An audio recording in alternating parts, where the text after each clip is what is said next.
ہمارے بڑے یہ کہتے ہیں کہ اگر کسی کی دینداری دیکھنی ہے ان کے گھر کے شادی اور ان کے گھر کے موت میت کو دیکھ لو، پتہ چل جائے گا وہ کتنا دیندار ہے۔ ایک آدمی نماز تو پڑھ رہا ہے لیکن اس کی کمائی حلال نہیں ہے، حرام ہے۔ یہ کسی کے پیسے ہڑپ کر رہا ہے، کسی کی زمین دبا رہا ہے، یا وراثت کے اندر میں بھائیوں کا حصہ نہیں دیا، بہنوں کا حصہ نہیں دیا، اڑا دیا ان کا حصہ، وقف کی ملکت کو ختم کر گئے، ہضم کر گئے، مسجد مدرسے کی ملکت کو ختم کر گئے، ہضم کر گئے، کسی کی زمین دبا لی، کسی کا گھر دبا لیا۔ تو عبادت کی لائن سے تو اس کی زندگی میں دین ہے، لیکن معاملات کی لائن سے اس کی زندگی کے اندر میں دین نہیں ہے، تو وہ آدمی دیندار نہیں ہے۔ سب سے پہلے اسی کو سمجھنے کی ضرورت ہے کہ دین کہتے کس کو ہے۔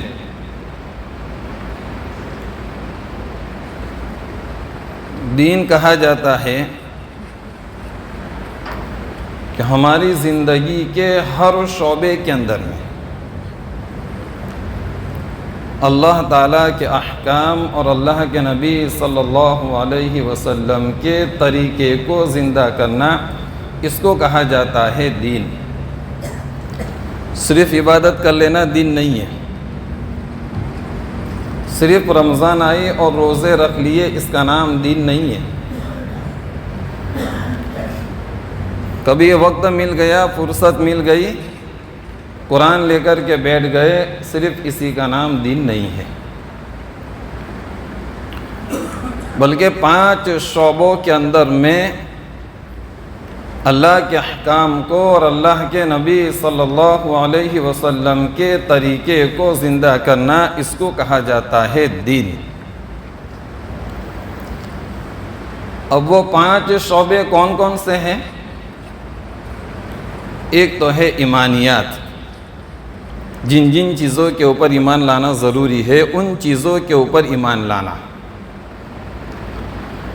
دوسری چیز ہے عبادات، نماز ہے، روزہ ہے، حج ہے، زکوٰۃ ہے۔ تیسری چیز ہے معاملات، آپس کا لین دین، اس کا کاروبار، اس کی آمدنی۔ چوتھی چیز ہے معاشرت، ہماری سوسائٹی جس کو ہم کہتے ہیں، جس ماحول کے اندر میں ہم رہتے ہیں، اس ماحول کے اندر میں شادی ہے، بیاہ ہے، موت ہے، میت ہے، یا بچے کی پیدائش ہے، عقیقہ ہے، ان ساری چیزوں کے اندر سے خرافات کو، بدعات کو ختم کرنا اور اللہ کے نبی کے طریقے کو زندہ کرنا۔ اور 5ویں چیز ہے اخلاق، ماں باپ کے حقوق ادا کرنا، بیوی بچوں کے حقوق ادا کرنا، اڑوس پڑوس والوں کے حقوق ادا کرنا، ہم سے بڑوں کی عزت کرنا، ہم سے چھوٹوں کے اوپر رحم کرنا، علماء دین کی، بزرگان دین کی، اللہ کے ولیوں کی قدر کرنا۔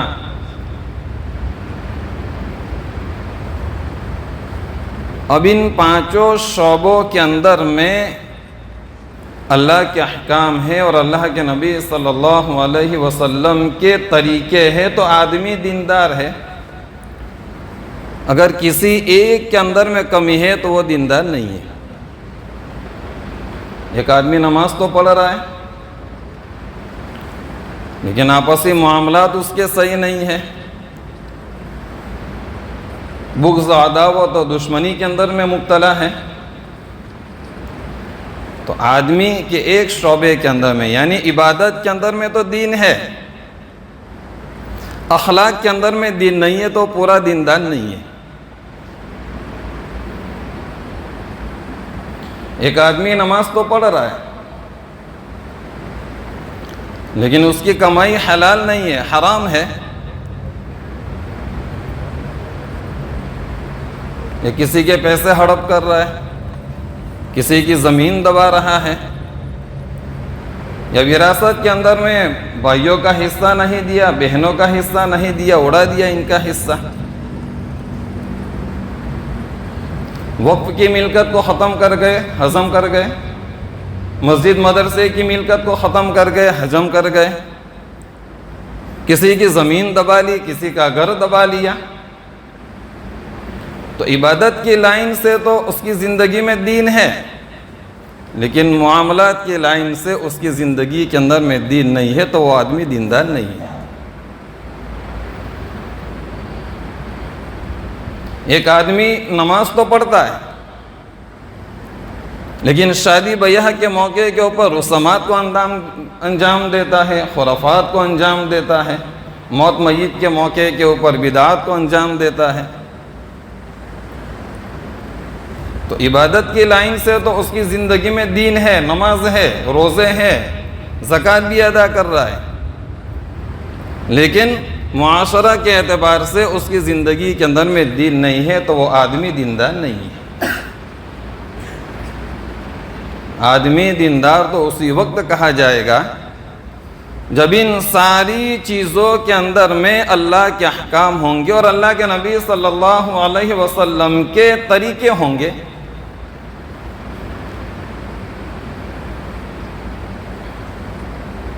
ابھی شادی کی موسم میں چلے گی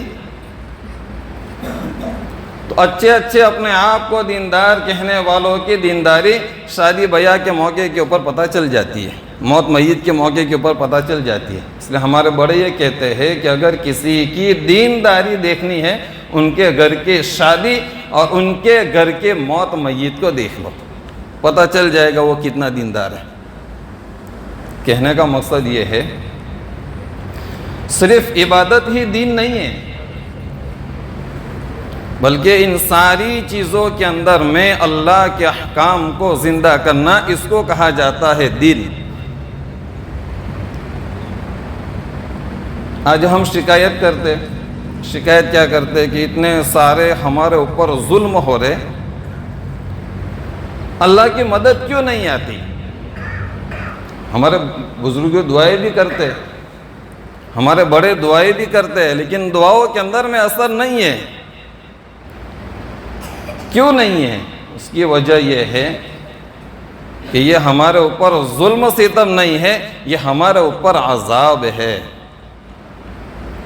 عذاب کی مختلف شکلیں. پہلے زمانے کے اندر میں عذاب آتے تھے، کبھی ہوا کا طوفان آتا تھا اور ساری بستیاں ختم ہو جاتی تھی، کہیں پانی کا طوفان آیا اور ساری بستیاں ختم ہو گئی، کسی کے اوپر آگ برسائی گئی، کسی کو زمین کے اندر میں دسا دیا گیا، کسی کے اوپر پتھر برسائے گئے.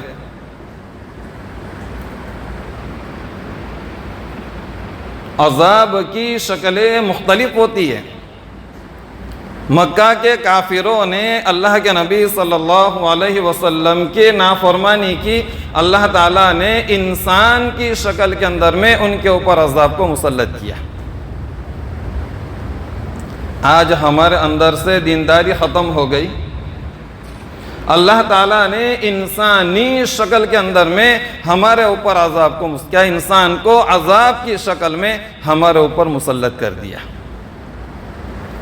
میرا عزیزو، میرے دوستو، کہنے کا مقصد یہ ہے کہ ہم جب دین کی مجلسوں کے اندر میں بیٹھیں گے، دین کی باتوں کو سنیں گے، تو ہمیں پتہ چلے گا دین کیا چیز ہے. اور جب ہم دین کی باتوں کو سنیں گے تو ہمارے اندر دین کے اوپر چلنے کا جذبہ پیدا ہوگا.